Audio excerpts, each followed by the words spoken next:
Well, the title for my message today is It's Time to Celebrate. And you might be like, hold up. I don't have a reason to celebrate. It's not time. I'm waiting for the government to say it's time, and then I'll celebrate. I'm waiting for the schools to say it's time for the kids to go back full time, and then I'll celebrate. I'll wait for my boss to say, you got a raise, it's time, and then I'll celebrate. But I want you to know that it doesn't matter what they all say, because when God says it's time, it's time to celebrate. And on this Palm Sunday, whether or not you are wearing a shirt with palm trees or not, it is time to celebrate. And we're going to Luke chapter 19, verse 29. And we begin reading, as he approached, this is Jesus approached Bethpage and Bethany at the hill called the Mount of Olives. He sent two of his disciples. I want to remind us that we were not designed to do life alone. We were designed to do life together. That's one of the reasons this season has been so challenging. And so many are going through so many issues and having so many problems because we weren't designed to be isolated from people, to be distant from one another. When Jesus sent out his disciples earlier, he sent them out in twos. We truly are better together. And guess what? You have a calling, but your calling has a crew. This thing called life and being a believer, a Christian, it's a team sport.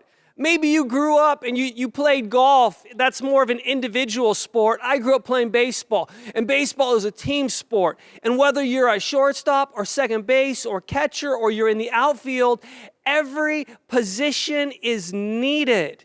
And I want to encourage you not to step out of community.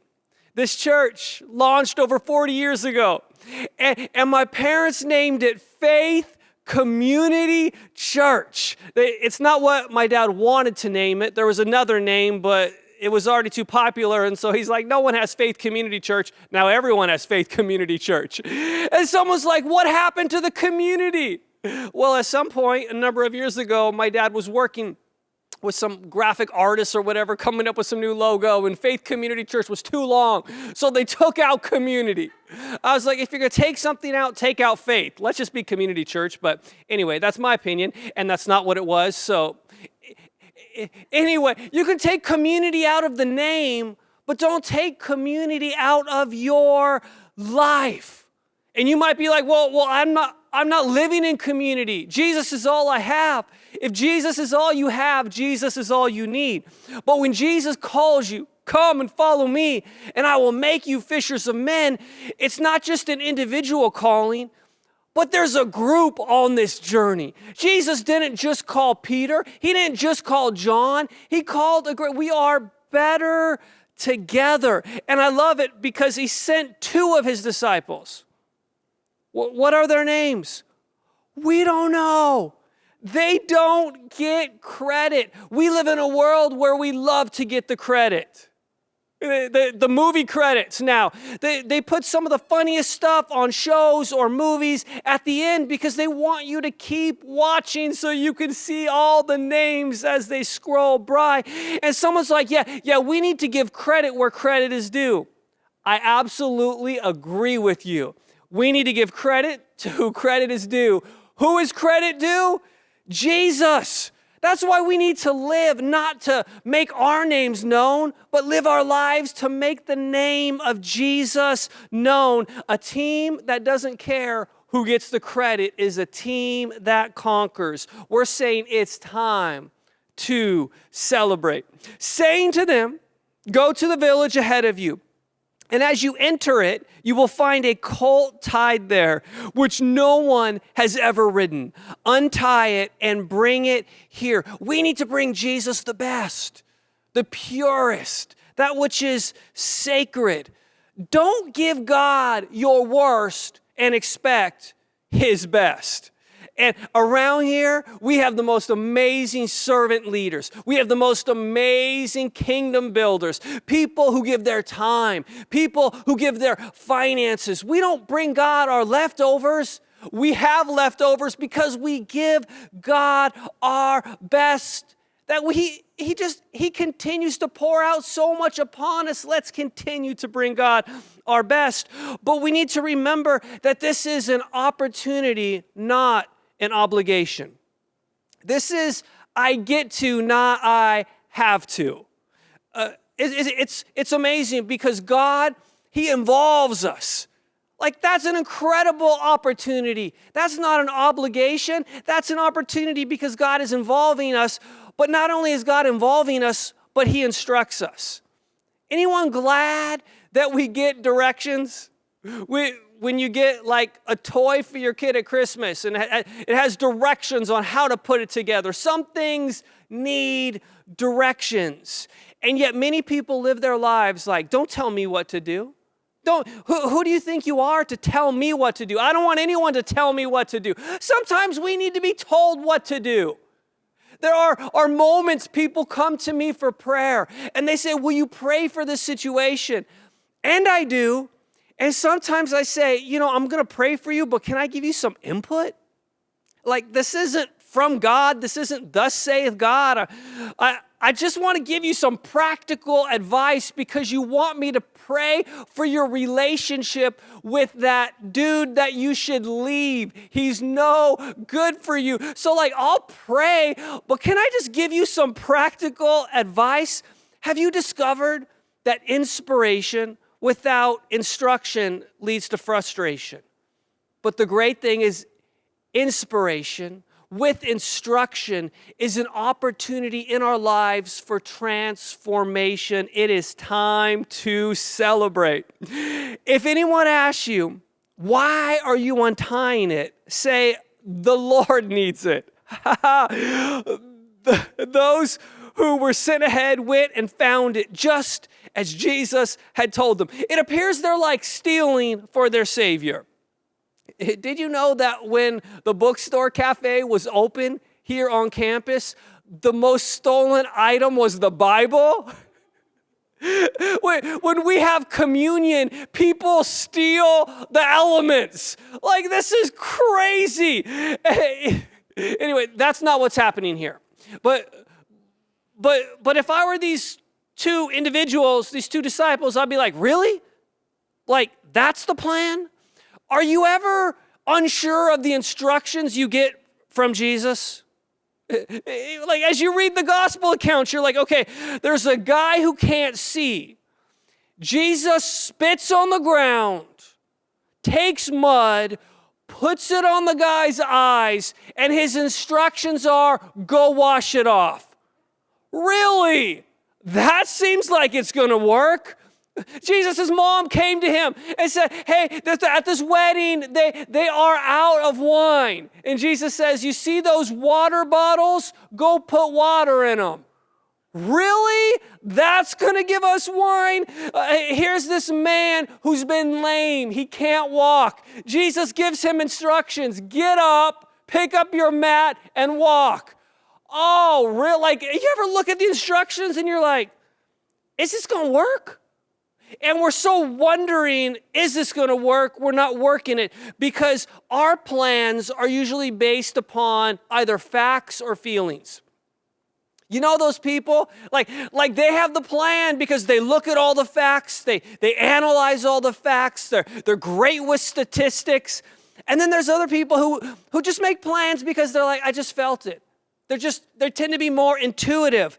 But as believers, we need to walk by faith, not only by facts, not only by feelings, but by faith. And some of us are so wondering, is this plan going to work? We're not working the plan. Stop wondering if it'll work and start working the plan God has given you. But you're like, but it's weird. Mud on the ground on the eyes, that's weird. Water into that's weird. I'm looking at the plans God has given our church over these next few months and next few years, and I'm like, this is weird. Have you ever found, though, with God, weird plans lead to wonderful results? Oh, come on. Ask Joshua and Jericho. You're going to take this place. God, what do you want us to do, God? Just take a walk. Just take a walk. Oh, on the seventh day, you're going to take a seven rounds, and then you're just going to yell. Like, hold on. Listen, wonderful results can come from weird plans, but God's plan may require you at times to push through the facts, to push through your own feelings and walk by faith. It is time to celebrate. As they were untying the colt, its owners asked them, "Why are you untying the colt? Why are you stealing?" Like, they replied, "The Lord needs it." Oh, someone's going to try that today. Oh, you can tell the cops, why were you taking this? The Lord needs it. Have you found yourself in this season being questioned by everyone? You're like, my family's questioning me. Wait, why are you still involved in church? My boss is questioning me. We question ourselves. And sometimes we think that the questions are bad. Like if God was really in it, there shouldn't be any questions. But questions aren't bad. We need to have answers. You know anyone who doesn't want to ever give an answer to anything, so they're saved, but they're also sneaky?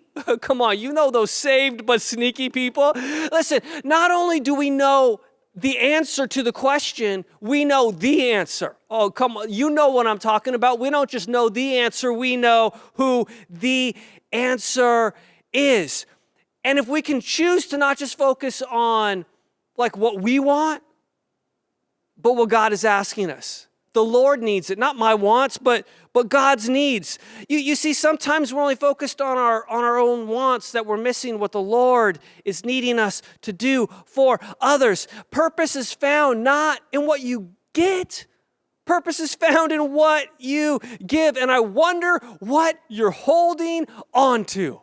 The Lord needs it. The Lord needs your donkey. Don't look over at your husband and say, honey, he's talking about you. Like the Lord needs it. I remember growing up, my junior high minister and my high school minister was Dawn Jackson. And she had a truck, and this was back in the day. It was a pickup truck when you could just load a bunch of kids in the back. And she would drive to the park, drive everywhere, and she would just have so many different kids loaded up in the back. She was using her colt to help take people to Jesus. What are you holding on to that you need to provide? You know, the Lord is our everything. And if we can just provide something, that is an opportunity. It's all His anyway. What if we stop holding on to what we have and we start handing out whatever it is that we have, however insignificant or small it may seem, because it's time to celebrate. They brought it to Jesus, threw their cloaks on the colt, and put Jesus on it. Jesus asked for the colt, not their clothes. I wonder, are you willing to give the shirt off your own back? I remember that there was this one day at church, pre-COVID, and it was pouring rain. And one of our amazing parking team members, come on, we have the most amazing parking team. And it was raining, and they had umbrellas helping people in. And one of the parking team members looked at me and said, "I love your jacket." And like, I'm indoors, I'm speaking, wearing a nice coat, and he's got on like this rain gear and this umbrella helping people. So at the end of all of our gatherings, I took my coat off and I gave it to him. Now please, don't compliment don't compliment my coat, don't compliment my watch, my shoes. I'm not but what I'm saying is like, are you willing to give something off your own back? They were doing this probably to make a more comfortable ride for Jesus. So many people right now, we're praying for God to make our lives more comfortable. But is it really all about making our life more comfortable or helping bring comfort to others?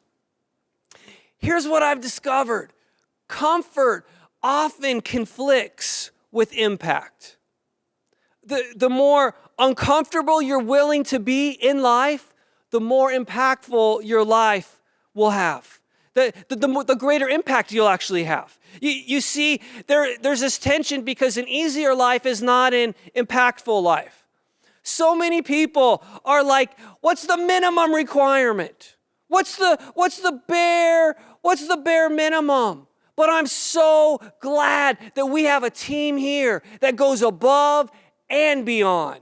That we say, what else can I do? What else can I bring? We're not going to be bare minimum Christians. It's not just about how do we do just enough so we can get into heaven.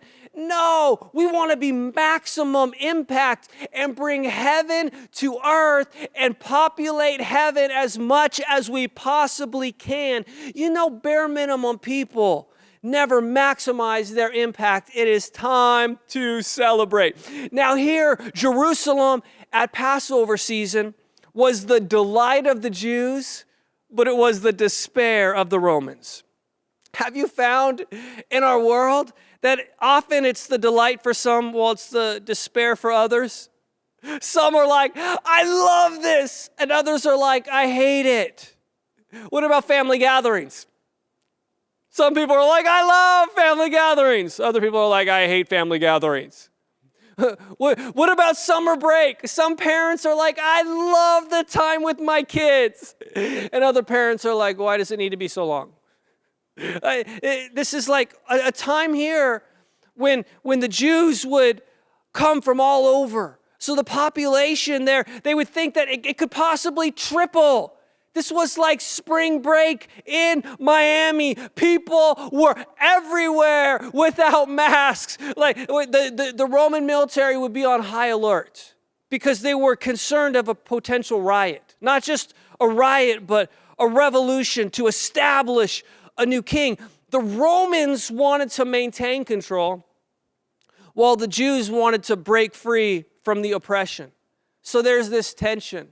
There wasn't just this tension back then. There's this tension today. We're living in this tension, and yet Jesus is the only one who can bring peace from the constant cultural conflicts that we see in our world, and it's time to celebrate. Now, Jesus was about to do something that they'd never experienced, something he'd never done before, something he'd cautioned others not to do. He was gonna encourage a public demonstration to honor him. You know, our culture loves public displays of honor. Oh, come on. How many award ceremonies can we have? How many parades can we have? How many times after the award ceremony can we have a party to celebrate the award? We keep celebrating. And yet, when Jesus healed people, he would say, don't tell anyone. Like, wait, why? Because at that moment, it wasn't time to celebrate, but it's time. The religious leaders wanted to wait until after Passover to arrest Jesus. But Jesus is like, oh, hold on, it's time. Listen, timing is in God's hands. It's not in your boss's hands. It's not in our government's hand. The ultimate timing, because when God says it's time, it is time. And Jesus here, he's declaring himself Israel's king and Messiah, but he's also challenging the religious leaders. It's time here in this season, here also for the church to do something they'd never done before. At that time, they went to synagogue, and yet the church was going to become something it had never been before. The church was going to reimagine what is church, and we would read how beautiful that would become during the book of Acts. Jesus is about to do something in your life you've never experienced before. I don't know who that's for, but that's for someone, and it's time to celebrate. As he went along, people spread their cloaks on the road.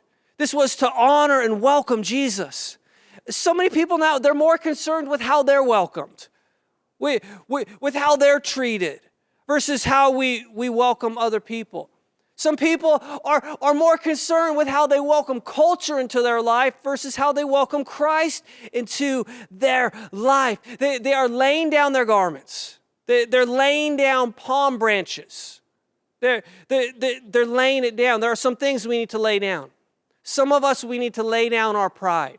Some of us, we need to lay down our perspective. Some of us, we need to lay down our preferences, our hurt, our disappointment. Hey, do you remember when you would go to other people's homes and they would have a welcome mat? It would be like welcome, right? That would be like they would on their front door would say welcome. But they didn't really mean welcome to everyone. To a lot of people, it would be like, wait, hold on. Leave. Go away. Leave the package at the door, right? Anyone is like, you want to borrow these because you don't really want these? And I've discovered people don't even really have welcome mats anymore. They've been replaced with the Ring doorbell. Now, someone's just not announcing they're at your house. You get to watch them through this video. My parents, this is creepy, people.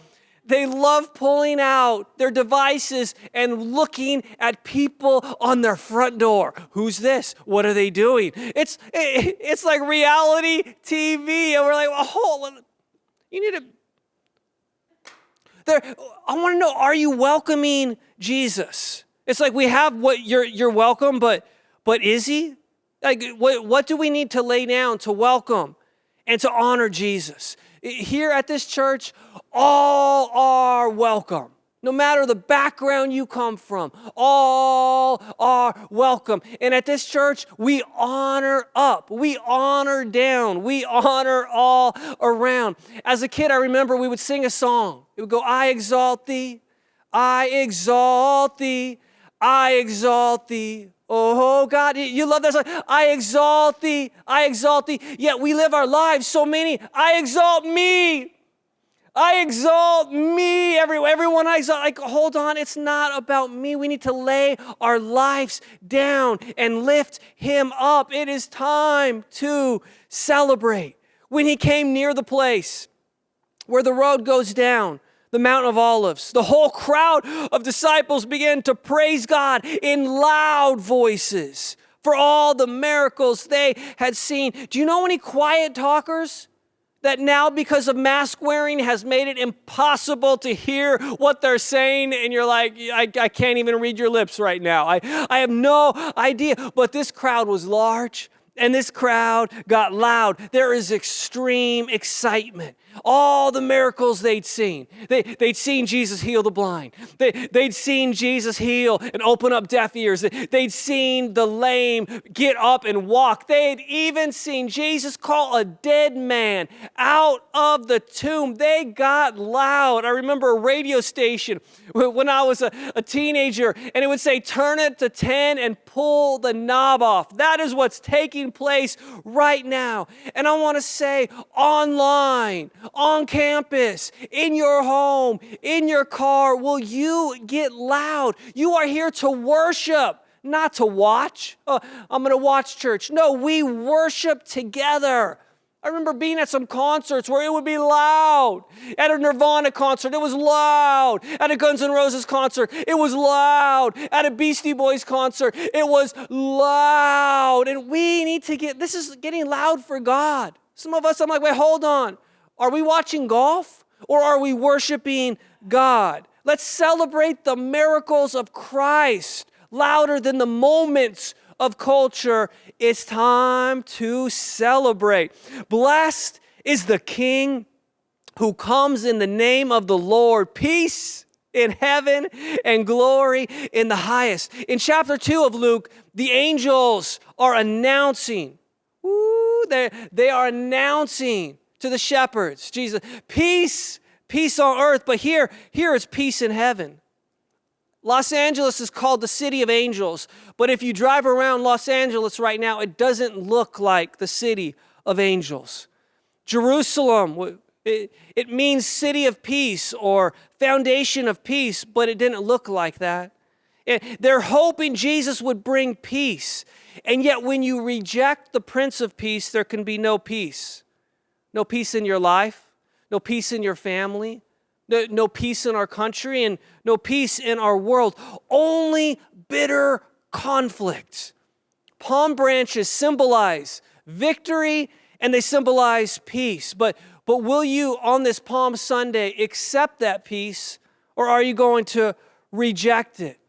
Peace with God is about to come through what Jesus did on the cross. And peace with God is available to you today because of what Jesus did on the cross. It's time to celebrate. Some of the Pharisees, though, in the crowd said to there's always those in the crowd, said to Jesus, Teacher, rebuke your disciples. That's what the Pharisees said. That's what the politicians said. That's what your parents may have said. Have you noticed there's a lot of rebuking in our world today? People are like, you're not wearing your mask correctly. Wait, hold on. You see that mark on the ground? You're not 6 feet. You're not 6 feet apart. The Pharisees are wanting to cancel their cheers. Listen, like, it's okay to get loud at concerts. It's okay to get loud at sporting events, but at church right now, you can listen, but don't sing. Oh, in the world today, yeah, you can be a Christian and you can listen about cultural correctness, but don't speak about Christ. What they're saying is, it's okay to be saved, you just got to be silent. Look at what's happening in cancel culture. Like, if you don't realize it or not, free speech is being taken away. Religious freedom is being taken away. We're going to see a time possibly in our country like Europe where you can't even teach the entire gospel, the entire Bible without getting arrested. But did you know that being rebuked by the wrong ones might mean you're responding to the right one? And so Jesus responds. I tell you, he replied, if they keep quiet, the stones will cry out. Come on, don't let the stones do what the saints should be doing. And you might be like, I'm not a saint. Listen, all a saint is a sinner who's been saved by Jesus. Are we going to shut up or are we going to speak up? Anyone remember being a kid? People are like, shut up. Be like, I don't shut up. I grow up. And when I look at your face, I throw up.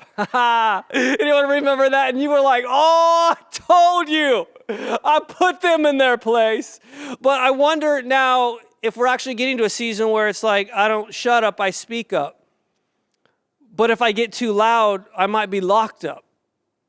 Like is standing for Jesus going to actually take a moment where we're going to end up in jail? You're like, no, that'll never happen. It happens in other parts of the world. It happened to the early church. We looked at Paul and post-traumatic strength development. And yet we need to know when to speak. We need to know where to speak, and we need to know how to speak. We need to know that the time makes a difference, the place and the platform. Too much is taking place on social media. Cheap statements versus rich conversations in community. And some of us were just like, I just want to know when it's going to be time for my kids to go back to school. Time for the world to kind of get back to get back to normal. And so we're waiting to hear from the school district. We're waiting to hear from our boss. We're waiting to hear from the government. We're waiting to hear from the CDC. And yet when God says it's time, it's time. And Jesus on Palm Sunday is declaring that he is the Messiah and the King. And he is challenging the religious people and the religious practices. And I wonder if all these years later, on Palm Sunday, we need to be challenged. Like, wait, hold on. If the way we have done church versus being the church needs to be challenged. And if we could embrace this challenge and reimagine church in a world we never imagined. Talking with so many people, I never imagined it would be like this. I never imagined things can shift this quick. I never imagined we'd be wearing masks. I never imagined my kids would be, we're living in a world most people never imagined. And this is the time to reimagine how we can be the church. And what if we make up in our minds that it's time to stop spending so much time criticizing others, canceling others, what they're doing, and we start spending our time celebrating what God is doing.